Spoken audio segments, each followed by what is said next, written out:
The doctor passed me a secret note that read, "Don't go home, run." That night, I discovered my own family was planning to lock me in a nursing home to steal everything from me. But what they didn't know was that I had a secret that would change their lives forever. My name is Martha.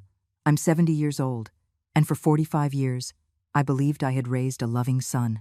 Michael came into my life when he was just 2 years old, an abandoned child my husband and I adopted with all the love in the world. I gave him everything: education, affection, sacrifice, my best years. When my husband died 10 years ago, Michael became my only family, along with his wife, Vanessa, and my granddaughter, Ashley. But that Tuesday, during what should have been a routine medical appointment, my world fell apart. Dr. Evans, my trusted doctor for years, examined me as usual, but something in his behavior seemed strange. His hands trembled slightly as he checked my blood pressure, and he avoided my direct gaze. "Everything is fine, Mrs. Martha," he said in a tense voice. "Your tests are perfect. Your heart is strong. You have many years of life ahead of you."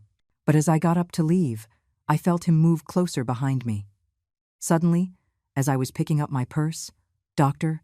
Evans discreetly slipped a folded piece of paper into the bottom of my handbag. He did it so quickly I almost didn't notice. "Take good care of yourself, Mrs. Martha," he said with a forced smile. "And remember, family is not always what it seems." His words sent a chill down my spine. What did he mean by that? Why had he given me that paper so secretly? I left the office with my heart racing but decided not to read the note until I got home. During the taxi ride, 1,000 thoughts crossed my mind. Dr. Evans had never acted so strangely. He was a serious, professional man who had known my family since Michael was a teenager. Why was he giving me secret messages now? When I arrived home, Michael was in the living room with Vanessa and Ashley. The three of them were talking in low voices but fell abruptly silent when they saw me enter. Vanessa was holding several papers that she quickly hid behind her back. "How was the doctor's, Mom?" Michael asked with a smile that didn't reach his eyes. "Everything is fine, son." "The doctor says I'm perfect," I replied, trying to sound normal. Vanessa exchanged a look with Michael that did not go unnoticed. Why did they seem disappointed? Did they expect the doctor to tell me I was sick? "That's great, Grandma," Ashley said, but her voice sounded strangely cold. "It means you have a lot of time ahead of you to enjoy." That night at dinner, I noticed my family was acting very strangely. Michael barely spoke to me. Vanessa answered in monosyllables, and Ashley avoided my gaze. There was a tension in the air you could cut with a knife. "Is something wrong?" I finally asked. "No, Mom, everything's fine," Michael replied quickly. "We're just tired." After dinner, I went to my room with a heavy heart. Something was definitely going on, and Dr. Evans' note was starting to make sense. With trembling hands, I took the paper out of my purse and unfolded it. What I read took my breath away. "Mrs. Martha, your family was here yesterday. Vanessa asked me about your mental state and if I could certify that you need special care. They want to put you in a nursing home. They also asked about your inheritance and assets. Don't go back home. Run. Dr. Evans." My hands began to shake uncontrollably. My own family? The son I raised with so much love? The daughter-in-law I treated like a daughter? My granddaughter, who was always my darling? Suddenly, it all started to make sense. The strange looks, the whispers, the hidden papers. They weren't disappointed because I was in good health. They were furious because the doctor hadn't cooperated with their plans. I couldn't sleep that night. Every noise in the house made me jump. I lay awake listening, trying to understand how I had reached this point. How was it possible that the family for whom I had sacrificed everything was now conspiring against me? At 2 in the morning, I heard voices in the kitchen. I got up stealthily and crept to my bedroom door. I could clearly hear Michael, Vanessa, and Ashley speaking in low voices, but loud enough for me to understand every word. "The damn doctor wouldn't cooperate," Vanessa said with irritation. I explained to him that the old woman is losing her mind, that sometimes she doesn't recognize anyone, that she leaves the gas on, but he insisted she's perfectly fine. "Calm down, my love," Michael replied. "We'll find another doctor, one who's willing to sign the papers we need. But what do we do with her in the meantime?" Ashley asked. "I've already reserved my spot at Boston College," I need that money now, not in 5 years when she dies of old age. Ashley, don't talk like that, Michael admonished her, but without conviction. Although you're right, we need to act fast. The house is worth almost $500,000, and with her pension and savings, we could live comfortably until she dies, Vanessa completed coldly. Look, I didn't marry into this family to take care of a senile old woman. I married you because I thought you would inherit soon. But it's been 10 years, and she's still here, spending our money. Our money, I repeated in silence, feeling rage begin to build in my chest. All my money, earned with the sweat of my brow and that of my late husband, they saw as their own. Tomorrow I'm going to talk to the lawyer, Michael continued. I'm going to ask if we can have her declared incompetent without a doctor's note. There has to be a way. And if that doesn't work, Vanessa added, we can always make her life impossible until she decides to go to a home herself. Take away her TV. Don't cook for her. Treat her like what she is, a burden. Mom, don't be so cruel, Ashley said, but then added, although, to be honest, I'm tired of pretending I like her. She's always there, butting into our conversations, asking why we're late. It's unbearable. My legs began to tremble. I leaned against the wall, feeling the world crumble around me. These were the people for whom I had worked 18-hour days when Michael was little, for whom I had given up my dreams, my friendships, my own life. Remember when I turned 15? Ashley went on. She bought me that hideous red dress and forced me to wear it. All my friends made fun of me. I swore that day I would get her back. And what annoys me most, Vanessa added, is that she's always bragging about what a good mother she was, about everything she sacrificed for Michael, as if she were a saint. But the truth is, she adopted him because she couldn't have her own children. She used him to fill her own void. That's enough, Michael said, but his voice sounded tired, not indignant. Look, in a week, I'm going to talk to her.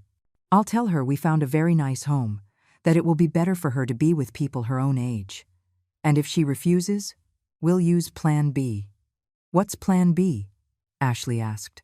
We'll drive her crazy for real, Michael replied coldly.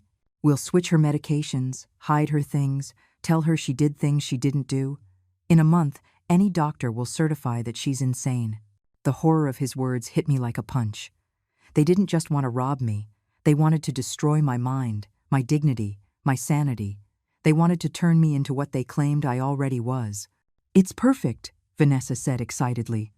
And once she's committed, we'll have access to all her accounts. We can sell the house, collect her pension, dispose of everything without anyone bothering us. Exactly, Michael confirmed. And the best part is, no one will suspect a thing. To the outside world, we're the perfect family lovingly caring for the sick grandmother. They laughed. The three of them laughed as if they had told the best joke in the world. They laughed at me, at my naivety, at my unconditional love for them. In that moment, something inside me broke. It wasn't my heart. That was already shattered from reading Dr. Evans' note. What broke was my blind faith in goodness, my belief that love is always returned, my conviction that family is sacred. Tomorrow morning, I'm going to photocopy all her cards, Vanessa whispered. That way we can start spending little by little without her noticing. Great, Michael approved. And I'm going to go through all her papers. There has to be a will around here somewhere that we can modify. Modify how? Ashley asked. Let's just say that Grandma, in her mental confusion, decided to leave everything to us because we're the only ones who take care of her, Michael explained with a smile in his voice. Dad, you're a genius, Ashley said admiringly. But we have to be careful. If anyone suspects anything, no one is going to suspect anything, Vanessa reassured her. She has no friends, no family besides us. She's a lonely old woman who is completely dependent on us. Who is going to defend her? They were right. I had no close friends. I had lost touch with most of them when I dedicated myself completely to raising Michael. I had no siblings. My parents had died years ago. I was completely vulnerable. But what they didn't know, what they had never bothered to find out, was that I had a secret that would completely change the balance of power in this situation. When my husband died, he left me more than love and memories. He left me an inheritance that I had kept hidden all these years. $2 million in a Swiss bank account that only I knew about, plus 3 properties overseas that he had bought as an investment. I never told Michael because I wanted to be sure that he loved me for who I was, not for what I had. I wanted him to build his own life, to be independent, but now I realized I had been a fool. He had never loved me. He had only been waiting patiently for me to die, to inherit the little he thought I had. Well, Michael said finally, I think everything is clear. Tomorrow we put the plan into motion. And remember, in front of her, we have to keep being the loving family we've always been.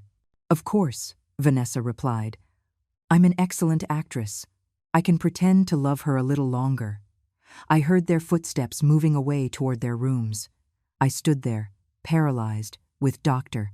Evans' note clutched in my hand. He was right. I had to run. But I wasn't going to run like a scared victim. I was going to run like a woman who had just woken up from a 45-year dream. I was going to run to plan the most perfect revenge they could ever imagine. The rest of the night I spent planning. I didn't sleep a minute, but for the first time in months, I felt completely awake. I knew I had to act fast and smart. They had underestimated the senile old woman, but they would soon discover they had awakened the wrong woman. At 5 a.m, when I was sure everyone was asleep, I silently pulled out my smallest suitcase and packed only the essentials: personal documents, a few changes of clothes, my medications, and most importantly, the small notebook where I had written down all the details of my secret accounts. Before I left, I decided to do something that would give me an advantage later. I took out my phone and activated the voice recorder.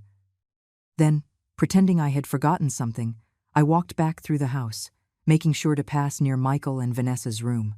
As I expected, they were already awake, whispering about their plans for the day.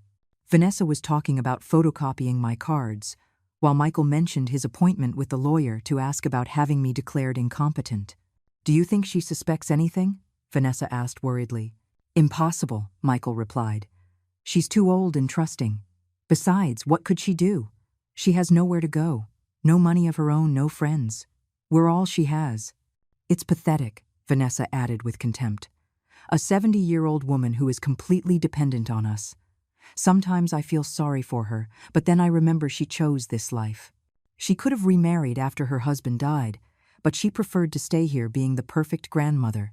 And now she's going to pay for that decision, Michael concluded coldly. Perfect. I had recorded enough material to sync them later. I put the phone away and finished getting ready to leave. I left a note on the kitchen table, went out to run some errands. Back later. Martha. I knew they wouldn't suspect a thing. After all, a senile old woman couldn't be planning a strategic escape. I took a taxi to the nearest bank. It was Wednesday morning, and I knew I had a few hours before my family realized something was wrong. At the bank, I withdrew a considerable amount of cash and also verified that my secret accounts were intact. The young teller looked at me with curiosity when I asked to withdraw $10,000 in cash. Are you sure, ma'am? That's a lot of cash to carry, she said with genuine concern. Completely sure, I replied firmly. I have some personal matters to resolve. After the bank, I took another taxi to the most elegant hotel in the city. I knew I needed a place where I could feel safe while I planned my next moves. The Commonwealth Hotel was perfect, discreet, comfortable, and with services that would allow me to maintain my privacy. How long will you be staying with us? The receptionist, an elegant woman in her 40s, asked. I'm not sure, I replied. It could be a week. It could be several months. It depends on how certain family matters unfold. She nodded with professional understanding and assigned me a suite on the 10th floor. As I rode up in the elevator, I felt a mix of terror and excitement. For the first time in decades, I was making decisions just for me. The suite was beautiful, spacious, with a view of the city, elegantly decorated and equipped with everything I needed. I sat on the living room sofa, and for the first time since the night before, I allowed the emotions to wash over me. I cried. I cried for the 45 years I had dedicated to raising a son who saw me as an obstacle. I cried for the humiliations I had endured without realizing it. I cried for the woman I had been before I became the perfect grandmother they despised. But after I cried, I dried my tears and began to plan. I took out my notebook and started making a list of everything I needed to do. First, contact my financial advisors in Switzerland to activate my accounts. Second, hire the best lawyer in the city. Third, find a private investigator who could help me document everything my family had done and was planning to do. At 2 in the afternoon, my phone started ringing. It was Michael. "Mom, where are you? It's 2 o'clock and you haven't come back." His voice sounded worried, but I could detect the irritation beneath the concern. "I'm fine, son," I replied calmly. "I decided to take a day for myself. It's been a long time." "A day for yourself? What does that mean? Where are you exactly?" Now his voice sounded clearly annoyed. "I'm in the city, doing a few things I had pending." I lied, partially. "Don't worry.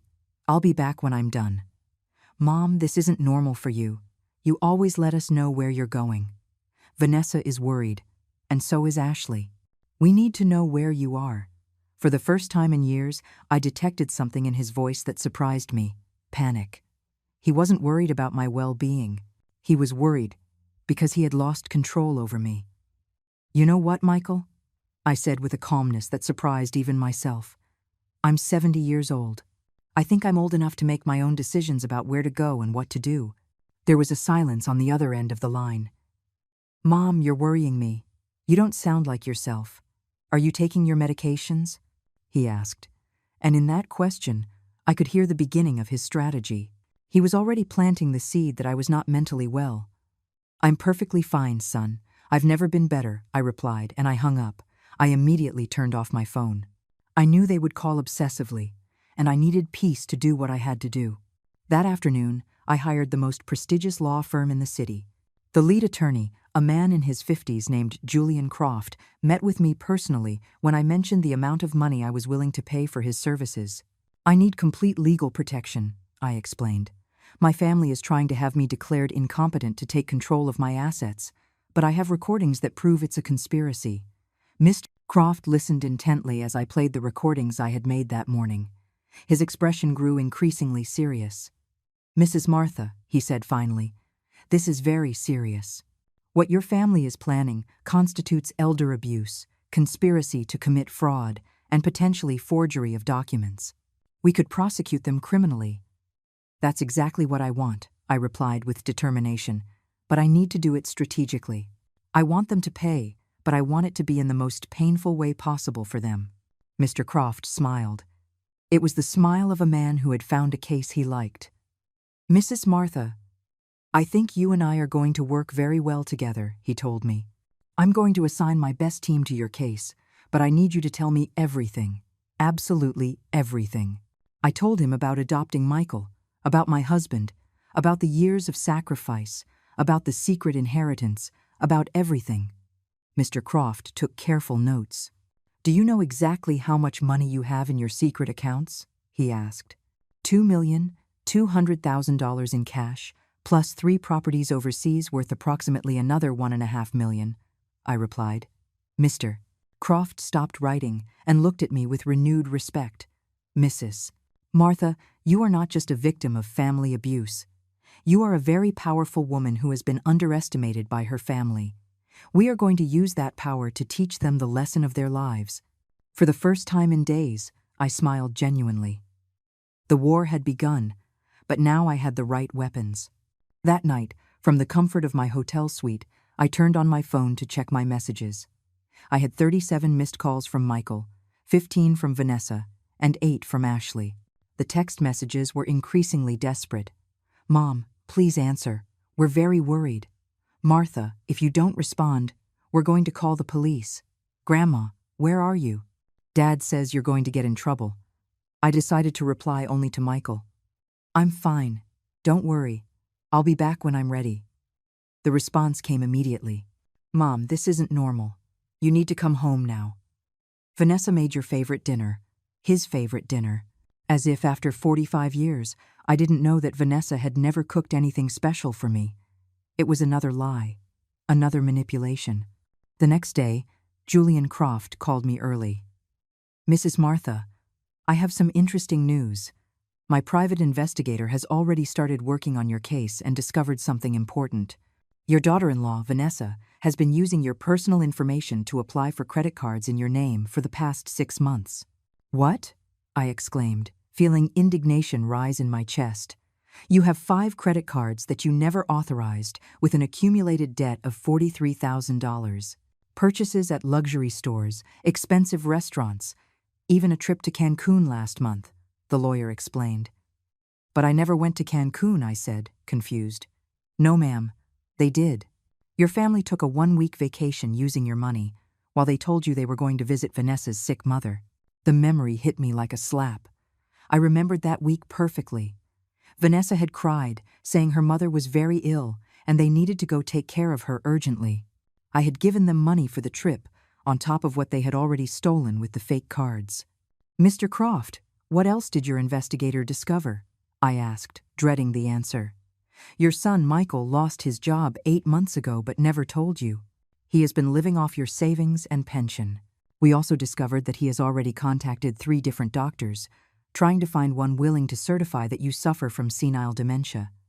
Each revelation was a deeper stab. They hadn't just planned to rob me. They had already been robbing me for months. They didn't just want to declare me crazy.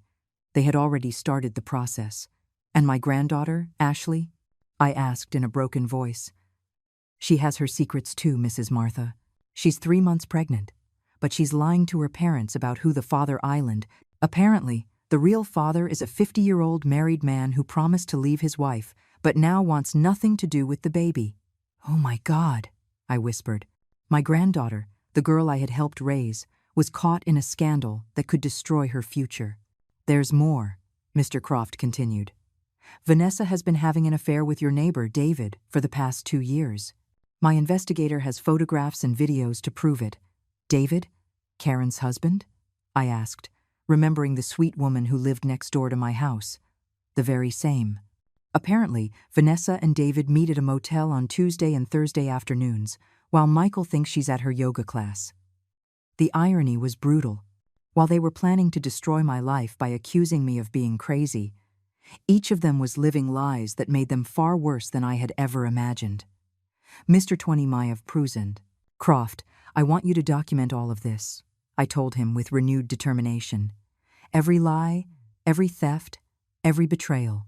I want that when the time comes to confront them, you have evidence of everything. Of course, Mrs. Martha. But I have a suggestion. Instead of confronting them immediately, what do you think if we let them keep digging their own grave a little deeper? That afternoon, I decided to do something I hadn't done in years: buy new clothes. I went to the most elegant stores in the city and bought 3 beautiful dresses, 1 elegant black, 1 vibrant red, and 1 emerald green that made me feel powerful.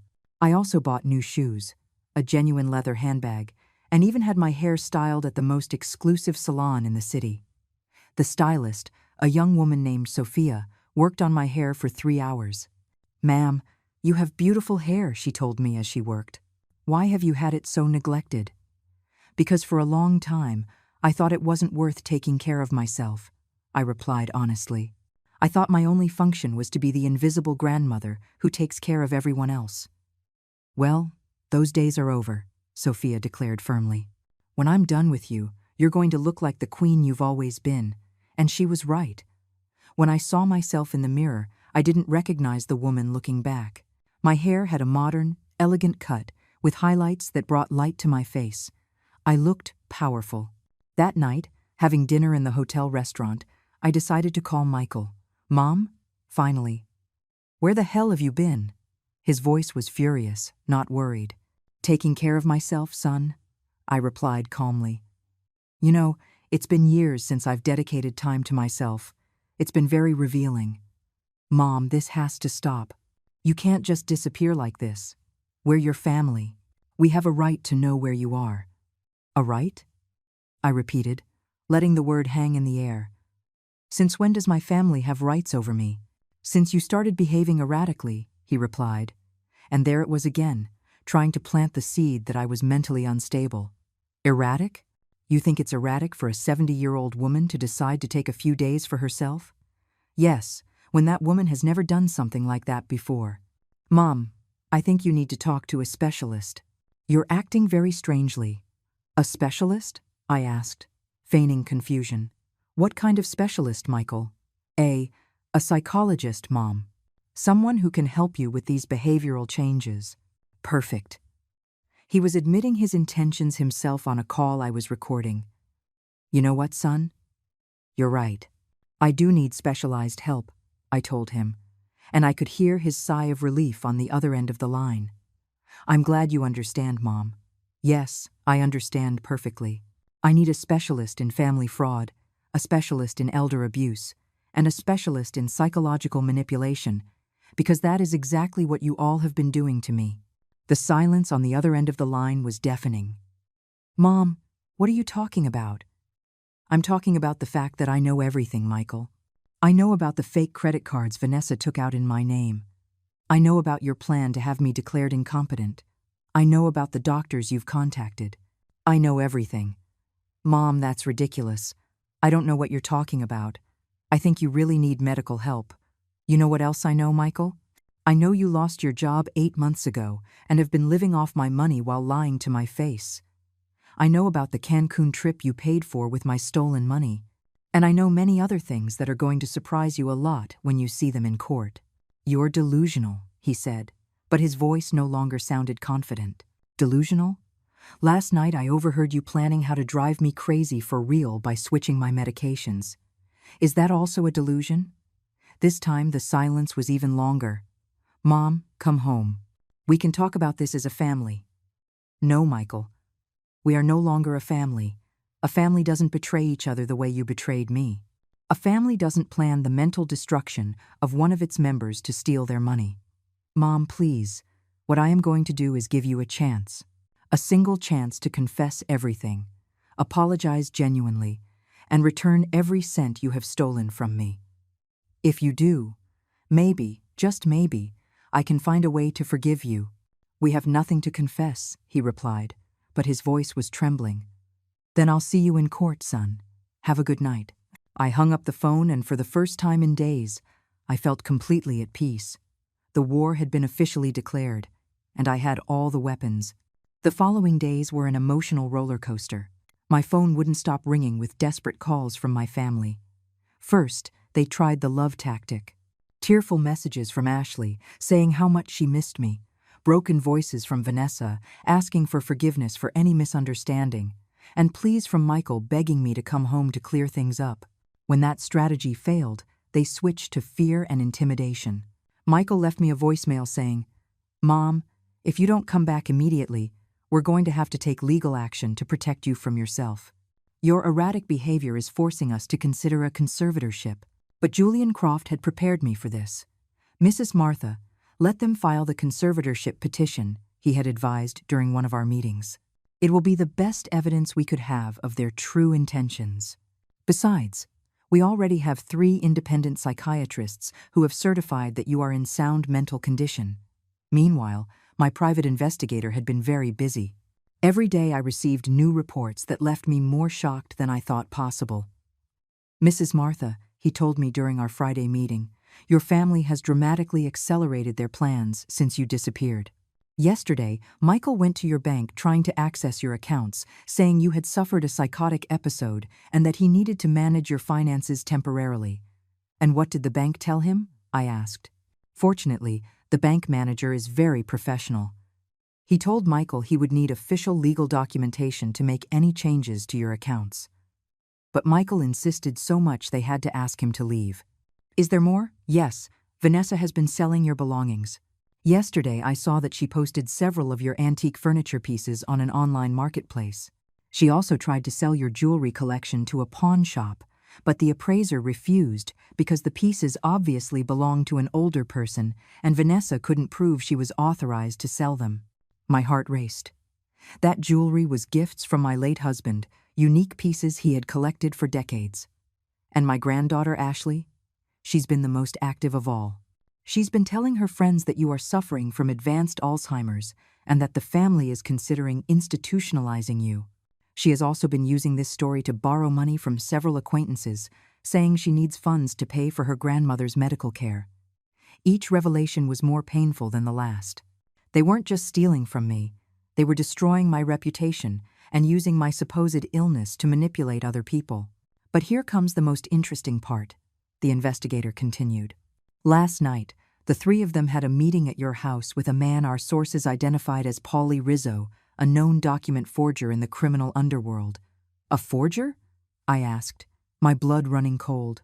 Apparently, they are planning to create fake medical documents that certify your mental incompetence. Paulie Rizzo specializes in creating fictitious medical histories and forging doctors' signatures. This was much worse than I had imagined. They didn't just want to rob me, they were willing to commit multiple serious crimes to do it. Mr. Spenya. Croft, I said on the phone that same afternoon. I think it's time to accelerate our plans. If we wait any longer, they're going to have fake documents that could complicate things. I agree, Mrs. Martha. Are you ready for Phase 2 of our plan? Phase 2 was brilliant in its simplicity. Instead of confronting them directly, we were going to let them incriminate themselves publicly. On Monday morning, I dressed in my new elegant black dress, put on my best jewelry, and headed to the most prestigious real estate office in the city. I had made an appointment to see luxury properties, specifically houses over $1 million. Mrs. Martha, the real estate agent, an elegant man named Richard, greeted me. It's a pleasure to meet you. I understand you're interested in acquiring a high-value property. That's right, I replied with confidence. I'm looking for a house that reflects my new stage of life. Something elegant, modern, with good security. Perfect. I have 3 properties that might interest you. What Richard didn't know was that my private investigator had coordinated everything perfectly. At 11 in the morning, exactly when we would be viewing the second property, Michael, Vanessa, and Ashley would coincidentally show up at the same real estate office. We were in the middle of touring a spectacular mansion when I heard familiar voices at the main entrance. Excuse me, I told Richard. I think some acquaintances have just arrived.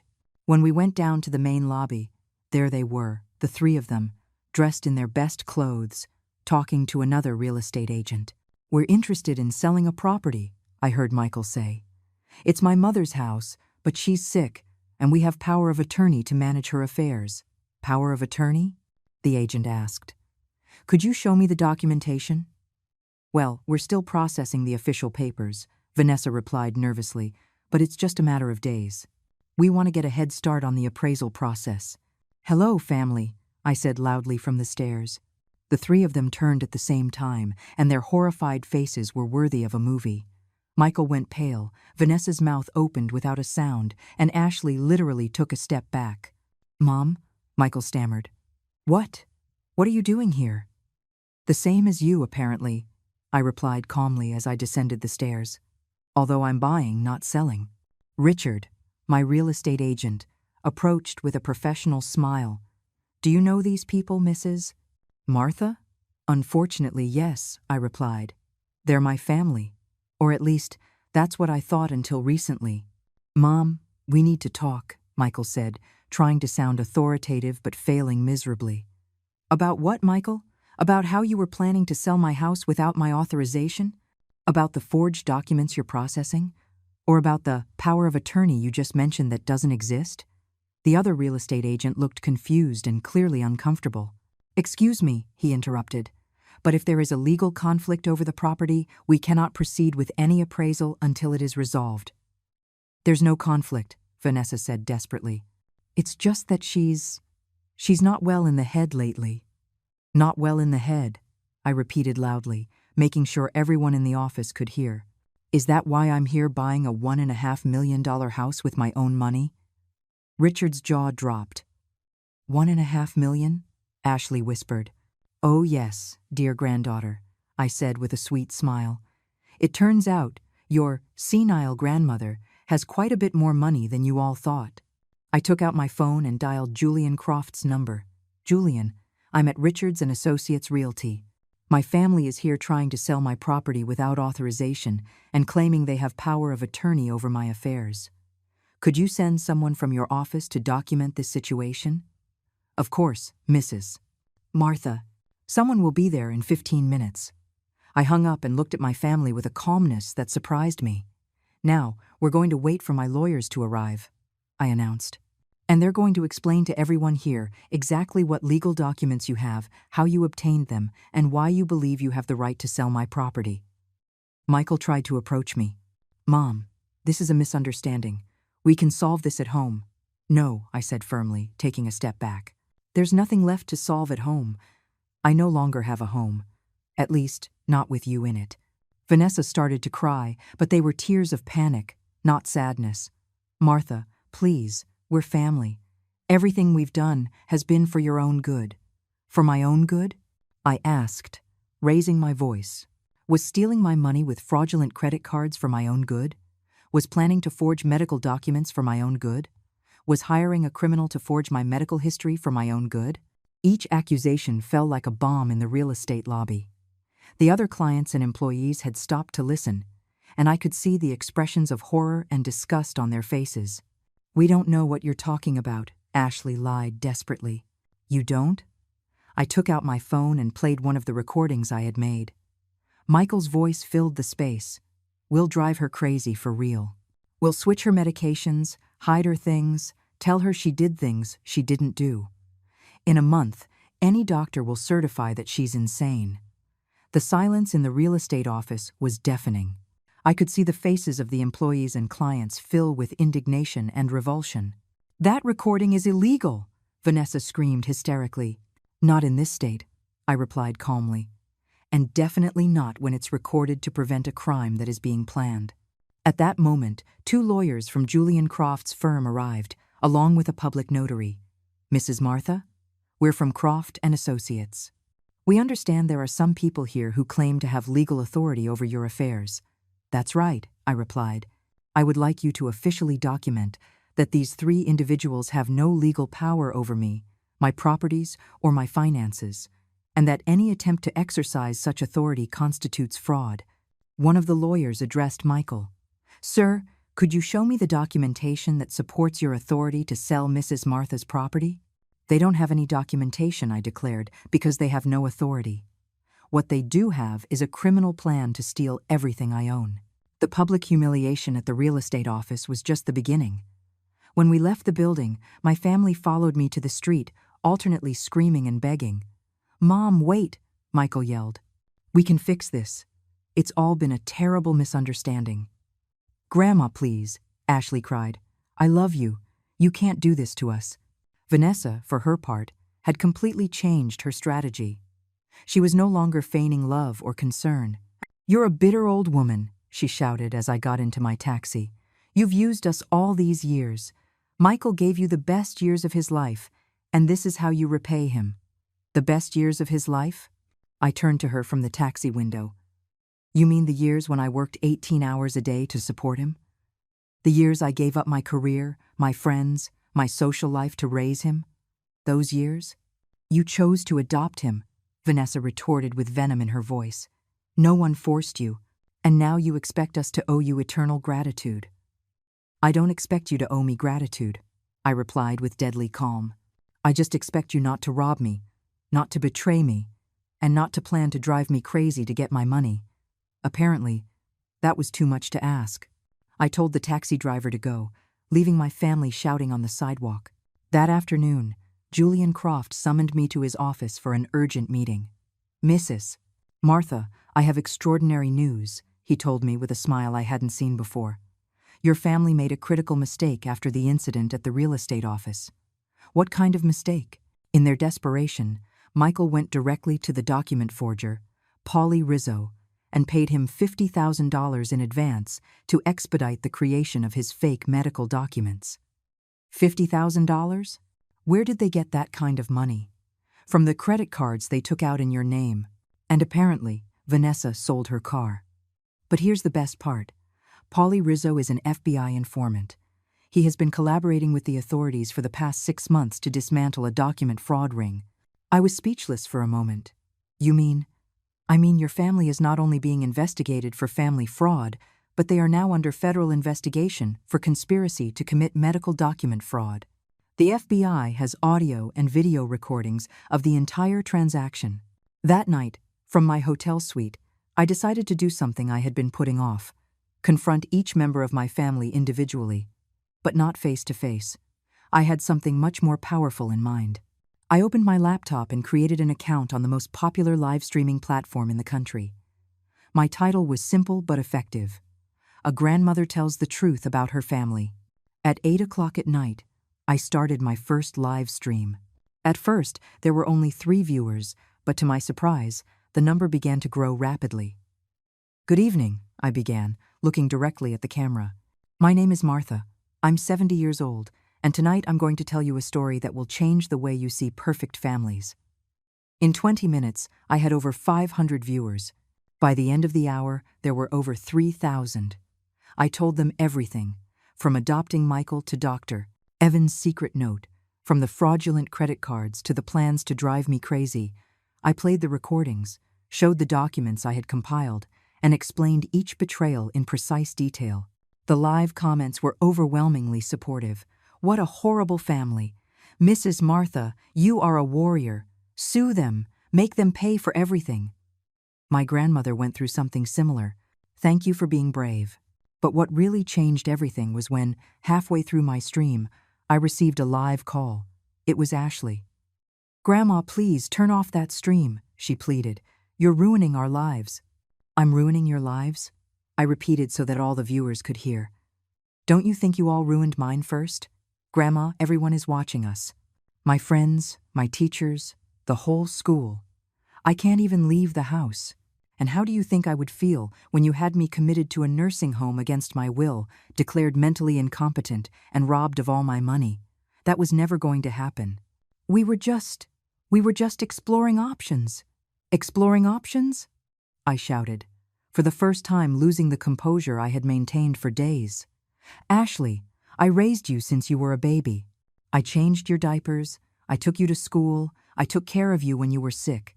And you stood there, smiling, while your parents planned to destroy me." The silence on the other end of the line was deafening, but the live comments exploded. "Make her tell the truth. This girl is shameless. Mrs. Martha, don't let her manipulate you." "Grandma," Ashley finally said in a broken voice, I needed money for college. And for other things. I thought you thought what, Ashley? You thought I was your personal bank? You thought you could collaborate on a plan to drive me crazy and then use my money to pay for your studies? It's not like that. Then how is it? Explain it to the 4,000 people watching us right now.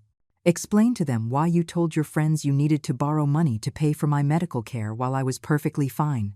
Another silence. Then, barely audible, "How do you know that? Because I'm not the senile old woman you all think I am. I know everything, Ashley. Everything. Including things about you that your parents don't know." "What? What things?" "Things that could ruin your future far more than this stream ever could." She hung up immediately, but the damage was done. The viewers had heard my granddaughter implicitly admit she knew about the plans against me. 5 minutes later, my phone rang again. This time it was Michael, and he sounded absolutely furious. "Mom, turn off that damn stream right now," he roared. "Hello, Michael," I said sweetly. "Would you like to speak to the 5,000 people watching us? This is defamation. I'm going to sue you for slander." "Slander? Is it slander to play audio recordings where you all plan to drive me crazy? Is it slander to show the bank statements that prove you've been stealing from me for months? Those recordings are illegal. Not in this state, son, and definitely not when they're made to prevent a crime. But tell me, do you want to explain to all these viewers why you paid $50,000 to a document forger yesterday afternoon?" The silence was so long I thought he had hung up. How do you know that?" "Because Paulie Rizzo is an FBI informant, Michael. Congratulations. You're now not only under investigation for family fraud, but for federal conspiracy. You're lying. Want to bet? Check the news tomorrow morning, or better yet, wait for the federal agents to knock on your door." The live comments went crazy. "FBI, FBI, FBI, this family is going to jail. Mrs. Martha is a detective. Justice for Grandma." "Mom," Michael said in a broken voice, completely different from his earlier rage, "please, stop this. We can still fix it. We're family." "No, Michael," I replied with genuine sadness. "A family doesn't betray. A family doesn't steal. A family doesn't plan the mental destruction of one of its members. What you are is not a family. It's a criminal organization that shares a last name. We gave you 45 years of our lives. You gave me? I gave you 45 years of mine. I gave up everything for you, and you were just waiting for me to die to inherit what you thought I had. We need that money, Mom. We have debts, problems, and that's why you decided to drive me crazy? That's why you decided to rob me? That's why you decided to destroy the last years of my life? It wasn't personal. Those 3 words hung in the air like a death sentence. It wasn't personal. 45 years of love, sacrifice, and dedication, and for him, it wasn't personal. You're right, Michael, I said finally. It wasn't personal for you, and from now on, it won't be personal for me either. I'll see you in court. I hung up and looked at the camera. And that, dear viewers, was my family, I said with a sad smile. I'll continue with this story tomorrow. Good night. I ended the stream with over 7,000 viewers and hundreds of messages of support. For the first time in weeks, I went to sleep feeling that I was not alone in this battle. The next morning, I woke up to my phone exploding with notifications. My live stream had gone viral. I had thousands of messages of support, hundreds of interview requests from media outlets, and surprisingly, dozens of messages from other older people who had gone through similar situations. Mrs. Martha, one message read, "My son did the exact same thing. Thank you for being brave and telling your story. You've inspired me to take action." Another said, "I'm a lawyer specializing in elder abuse. Your case is textbook. If you need additional help, I'm at your disposal at no cost." But the message that hit me the hardest was from a woman named Helen. "Mrs. Martha, I'm a social worker. Just yesterday, I prevented a family from committing their 75-year-old father after seeing your stream. Your courage is saving other grandparents. Julian Croft called me at 9 in the morning. Mrs. Martha, your stream last night has completely changed the landscape of this case," he told me excitedly. "I have 3 important pieces of news." "Tell me," I replied, pouring my morning coffee into the elegant hotel china. "First, the district attorney contacted me this morning. They want to press criminal charges against your family based on the evidence we've compiled and the partial confessions they made during your live stream." Partial confessions? When Ashley admitted she needed money, and when Michael didn't deny the charges about the forger, they were technically making admissions of guilt live before thousands of witnesses. What's the second piece of news? Your family has hired David Morales, one of the most expensive lawyers in the city. Apparently, they spent another $30,000 they don't have to pay him. Another $30,000? Where are they getting this money? That brings me to the third and most shocking piece of news. Vanessa secretly mortgaged the house you all live in. Using forged documents that showed her as a co-owner, she obtained a $200,000 mortgage 3 weeks ago. I was breathless. She mortgaged my house. Your house, Mrs. Martha. And the worst part is, they've already spent the money. $50,000 to the forger, $30,000 to the lawyer, and the rest they apparently used to pay off the fraudulent credit card debts and other expenses. What does that mean? It means that technically the bank now has a lien on your property based on forged documents. We're going to have to fight this as well, but I'm confident we will win. After hanging up with Mr. Croft, I decided to do something I had been putting off: visit my house. Not to reconcile with my family, but to retrieve my most valuable belongings before they mysteriously disappeared. I arrived at 11 in the morning, accompanied by 2 lawyers from the firm and a court officer who had authorized my entry to collect my personal belongings. The house looked neglected. The garden I had perfectly maintained was overgrown with weeds, and trash was piled up at the entrance. Michael opened the door, his face a mask of total shock. "Mom, what are you doing here?" "I've come to collect my things," I replied coldly. "These people are my legal representatives, and this officer is here to ensure I can take my belongings without interference." Vanessa appeared behind Michael, disheveled and in her pajamas in the middle of the morning. "You can't come in here," she screamed hysterically. "This is our house now." "Your house?" one of my lawyers asked. "Do you have documents to prove that claim?" We live here," Vanessa stammered. "Living in a property does not make you the owners," the lawyer explained patiently. "And it certainly doesn't give you the right to fraudulently mortgage it. I entered my own home for the first time in over a week, and the state I found it in horrified me. The living room was filled with takeout boxes, empty liquor bottles, and clothes thrown everywhere. My beautiful house had turned into a pigsty in a few days. "What have you done to my house?" I asked, feeling rage build in my chest. "We've been stressed," Ashley mumbled from the stairs. "We haven't been able to clean." "Stressed from planning how to rob me?" I retorted. "Stressed from trying to drive me crazy? Stressed from fraudulently mortgaging my property?" I went up to my room and found something that left me speechless. They had completely rummaged through my drawers, my closets, my most intimate belongings. It was clear they had been looking for something. "What were you looking for?" I asked Michael, who had followed me. "Nothing, Mom. We were just worried about you." "Worried? Is that why you trashed my room?" I opened my jewelry box and confirmed my suspicions.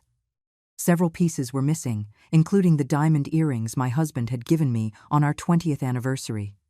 "Where is my jewelry?" I asked directly. "What jewelry?" Vanessa lied. I took out my phone and dialed the private investigator's number. "Could you tell me exactly which pieces of jewelry you found that Vanessa tried to sell at the pawn shop?" I asked on speakerphone so everyone could hear. "The diamond earrings, the pearl necklace, the white gold bracelet with emeralds, and the spare engagement ring," the voice recited from the phone. Vanessa went as white as a sheet. "That jewelry is in the safe deposit box," she lied desperately. "What safe deposit box?" my lawyer asked. "Do you have legal access to a safe deposit box in Mrs. Martha's name?" Total silence. "Vanessa," I said in a dangerously low voice, "you have exactly 24 hours to return every single piece of my jewelry. If they don't appear, I am filing additional charges for grand larceny." As I packed my most important belongings, I could hear my family whispering desperately in the kitchen. I decided to get closer to listen. "We have to get the jewelry back," Michael was saying. "I can't," Vanessa replied. "I already sold it. We needed the money for the lawyer." "You sold all of it?" Ashley asked, horrified. "What did you want me to do?"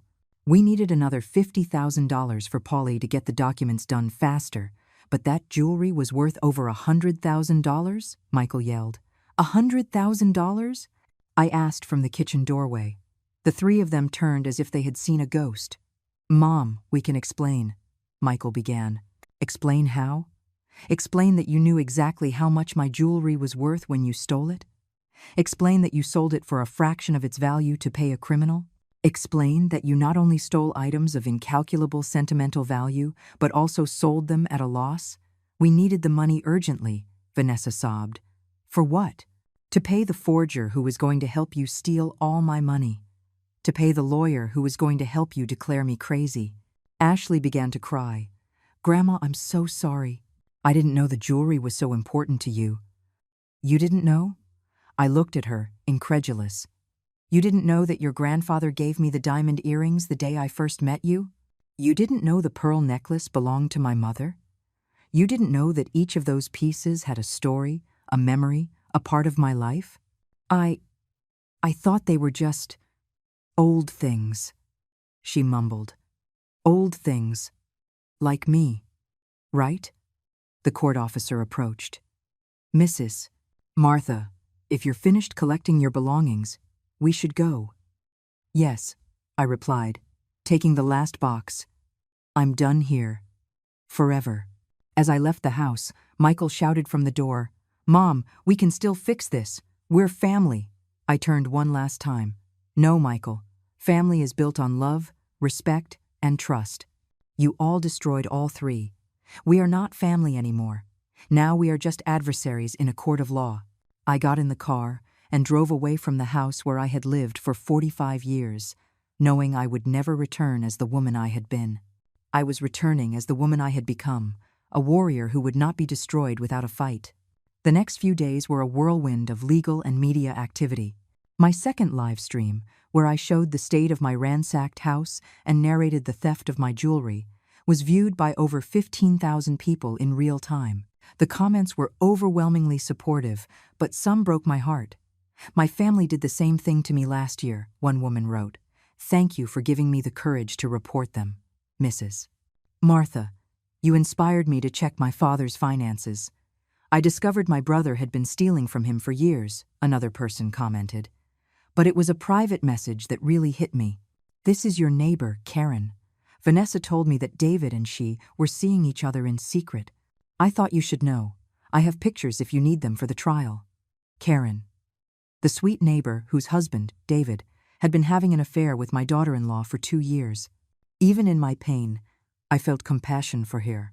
On Friday morning, Julian Croft called me for an urgent meeting. Mrs. Martha, I have news that will change everything, he told me with a smile I hadn't seen before. The FBI arrested Paulie Rizzo last night, and in his interrogation, he confessed everything about the transaction with your family. Everything. Not only did he admit that Michael paid him to forge medical documents, but he also revealed that your family asked him to create a fake will in your name, leaving everything to them and declaring that you were mentally incompetent when you signed it. I felt like I had been punched in the stomach. A fake will. Apparently, the plan was much more elaborate than we thought. They were going to use the fake medical documents to have you committed, then present the forged will, and finally wait for you to die in the nursing home to legally inherit everything. Oh my God, I whispered. How long were they planning this? According to Paulie Rizzo, Vanessa first contacted him 4 months ago. This was not a last-minute desperate decision. It was a calculated and premeditated conspiracy. That afternoon, as I processed this new information in my hotel suite, I received an unexpected call. It was Ashley, and for the first time in weeks, her voice sounded genuinely broken. "Grandma, can we talk? Please, just you and me." "For what, Ashley? So you can lie to me more? So you can try to emotionally manipulate me?" "No, Grandma, to tell you the truth. The whole truth. I can't do this anymore." Something in her voice made me hesitate. I decided to take a risk. "All right, but it will be in a public place, with witnesses, and I am going to record the entire conversation. Whatever you want. Just, please." We met in the hotel lobby cafe. Ashley arrived with her eyes swollen from crying, dressed carelessly, very different from the vain girl I knew. "Grandma," she began before I could say anything, "you have to know that I never wanted things to get this far." "How far, Ashley? How far did you think was acceptable?" "At first, Mom and Dad just talked about convincing you to move to a luxury nursing home. They said it would be better for you, that you'd have company your own age. And what did you think?" I thought maybe they were right. The house is very big for you alone, and you did seem lonely sometimes." She stopped and looked me in the eye. "But that was before I knew about the money." "What money?" "They didn't know about my secret accounts." "No, but they knew about your pension, about the savings you had in the local bank, about the value of the house. Mom had been researching for months." "Researching how?" "She went through your papers when you weren't around. She called your bank pretending to be you. She even went to see your old boss to ask about your retirement pension." Each revelation was a deeper stab. "And when did they decide that just convincing me wasn't enough?" Ashley started to cry. "When Mom found out that you could live another 20 years. She said she couldn't wait that long, that she needed the money now. Why did she need the money so urgently? To pay off Dad's debts. He lost a lot of money on sports betting over the last 2 years. He owes over $100,000 to some very dangerous people." Another shocking revelation. Michael hadn't just lost his job, he was a compulsive gambler with dangerous debts. "And what part did you play in all this?" I needed money for college, and for other things." She unconsciously touched her stomach. "Other things like what, Ashley?" "I'm pregnant, Grandma," she finally confessed. "The father is. He's a married man who wants nothing to do with the baby. I need money to decide what to do." My heart broke for my granddaughter, but I also felt a deep rage. "And that's why you decided to participate in a plan to drive me crazy?" "I didn't know they wanted to drive you crazy," she cried out, drawing glances from other cafe patrons. "I thought they just wanted a doctor to say you needed special care." "What's the difference, Ashley?" I don't know. I guess there is no difference." She cried silently for a few minutes. "Grandma, when you left the house, everything fell apart. Mom and Dad do nothing but fight. Mom says it's all Dad's fault for gambling. Dad says it's all Mom's fault for being too ambitious. And I'm in the middle, pregnant and terrified. And what do you want from me now? I want you to forgive me. And I want you to know that if you testify against Mom and Dad, I'm going to tell the truth. Everything I know, everything I saw, everything I heard. I was silent, processing this unexpected offer. Why are you switching sides now, Ashley? Because last night Dad told me that if everything goes wrong, they're going to say I was the one who had the idea to steal your jewelry. They're going to say I manipulated them into doing it because I needed money for drugs. Drugs? I don't use drugs, Grandma. But Dad says it's more believable to blame the rebellious teenager than to admit they planned everything. The final betrayal. They hadn't just betrayed me. Now they were willing to betray their own daughter to save themselves. Do you have proof of what you're telling me? Ashley took out her phone. I have recordings of all their fights since you left. I have text messages where they plan to blame me. I have videos of Mom counting the money she got from selling your jewelry. Why did you record all that? Because a week ago, I realized that when all this is over, they're going to abandon me too. I'm a minor, I'm pregnant, and I have no money. They're going to need a scapegoat, and that scapegoat is going to be me. I looked at her intently, trying to determine if this was another manipulation or if I was finally hearing the truth. Ashley, if you decide to testify against your parents, your life is going to change forever. Your relationship with them will be completely over. My relationship with them is already over, Grandma. From the moment they decided to use me as part of their plan against you, and then decided to sacrifice me to save themselves. And what do you want in return for your testimony? I want you to help me finish high school. I want you to help me make the right decision about my pregnancy, and I want you to teach me how to be a strong woman like you. For the first time in weeks, I felt a spark of the old connection I had had with my granddaughter. Ashley, if you do this, if you help me get justice, I won't just help you with high school and your situation. I'll teach you something much more valuable. What? I'll teach you that real family isn't defined by blood, but by loyalty, respect, and genuine love. And that sometimes, protecting yourself means walking away from toxic people, even if you share their last name. Ashley extended her hand across the table. Deal, Grandma. I shook her hand, knowing that this moment would mark the beginning of the end for Michael and Vanessa. Deal, my child. But now you are my ally, and allies protect each other. Are you ready for that responsibility? More ready than I've ever been for anything in my life. The trial date arrived faster than I expected. In 3 weeks, Julian Croft had built such a solid case that even my family's expensive lawyer recommended they plead guilty to negotiate a lesser sentence. But Michael and Vanessa refused. They wanted to take the case to trial, convinced they could manipulate the jury with the image of a loving family caring for a confused grandmother. The day the trial began, I arrived at the courthouse dressed in my most elegant black suit, accompanied by Ashley, who had decided to move in with me at the hotel for the duration of the legal process. "Are you nervous, Grandma?" she asked as we climbed the courthouse steps. "No, my child," I replied calmly. "I am at peace. The truth always finds its way." The courtroom was packed. My story had gone national after several media outlets covered my live streams. There were journalists, cameras, and dozens of older people who had come to show their support. When I saw Michael and Vanessa at the defense table, I almost didn't recognize them. Michael had lost weight and had deep dark circles under his eyes. Vanessa looked haggard and nervous. The stress of knowing they were facing years in prison had taken its toll. The prosecutor presented the case masterfully. He showed the audio recordings where they planned to drive me crazy. He presented the evidence of the credit card fraud. He explained the conspiracy with the document forger. And finally, he showed the proof of the fraudulent mortgage on my house. But the most impactful moment came when Ashley took the stand as a witness for the prosecution. "Miss Ashley," the prosecutor asked her, "can you tell us what you heard when your parents discussed the plans regarding your grandmother?" In a firm, clear voice, Ashley narrated every conversation, every plan, every betrayal. She described how they had planned to switch my medications, how they had calculated how much money they would get from my death, and how they had decided to blame her if everything went wrong.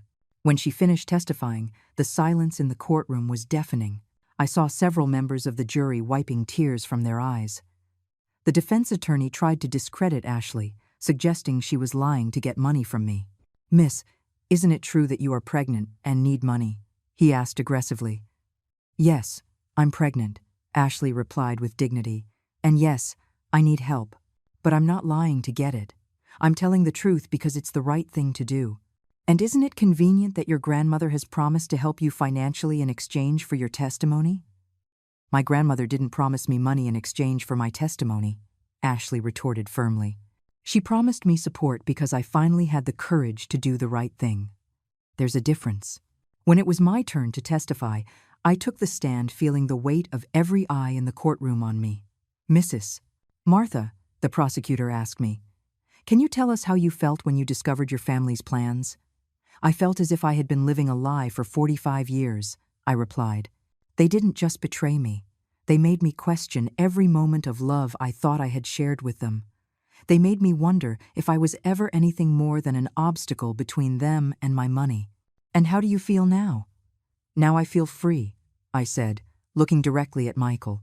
"Free from the lies, free from the manipulation, and free from the obligation to love people who never truly loved me." The defense attorney tried to paint me as a vengeful, wealthy woman who was exaggerating the situation. "Mrs. Martha, isn't it true that you have millions of dollars that you never mentioned to your family?" "It's true that I have resources they were unaware of," I admitted. "But those resources do not justify conspiring to drive me crazy, steal my identity, or forge legal documents. Don't you think your family deserved to know about that money?" "Deserved? Why? For planning my forced institutionalization? For stealing from me for months? For betraying me in the cruelest way possible?" The trial lasted 5 days. In the end, the jury deliberated for just 2 hours before returning with a unanimous verdict: guilty on all charges. Michael was sentenced to 12 years in prison for conspiracy, fraud, forgery, and elder abuse. Vanessa received 10 years for the same charges, plus additional charges for the mortgage fraud.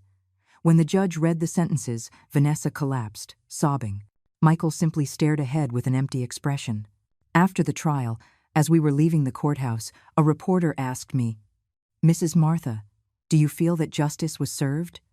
"I feel that legal justice was served," I replied. "But the real justice was discovering who I really was before it was too late to enjoy the rest of my life." 6 months later, I bought a beautiful house on the outskirts of the city. It's smaller than my old house, but it's full of light and has a lovely garden where Ashley and I spend our afternoons.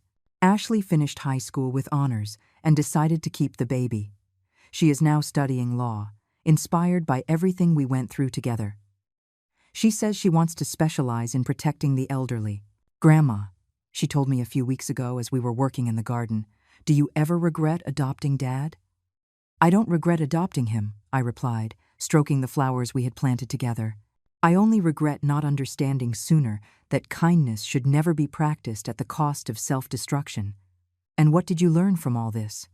"I learned that real family isn't defined by blood or years shared. It's defined by mutual respect, genuine loyalty, and unconditional love. I learned that it's better to be alone with dignity than accompanied by betrayal. And I learned that it's never too late to start over. Now, at 71, I am living the fullest life I have ever had. I travel, I read, I have new friends, and above all, I have a genuine relationship with my granddaughter, who has become the daughter of my heart I always wanted." Michael and Vanessa have tried to contact me from prison several times, but their letters go straight into the trash, unopened. Some doors, once closed, should never be reopened. Every night, before I go to sleep, I give thanks for 3 things. For Dr. Evans, who had the courage to warn me, for my own strength, which I didn't know I had, and for discovering that endings can also be beginnings if you have the courage to write your own story. Kindness is still important in my life, but now I practice it with wisdom. I help other older people facing similar situations. I support Ashley in her studies, and I have created a foundation to prevent elder abuse. But more important than all that, I have finally learned to love myself as much as I loved others for my entire life. And that, my dears, is the most valuable lesson of all.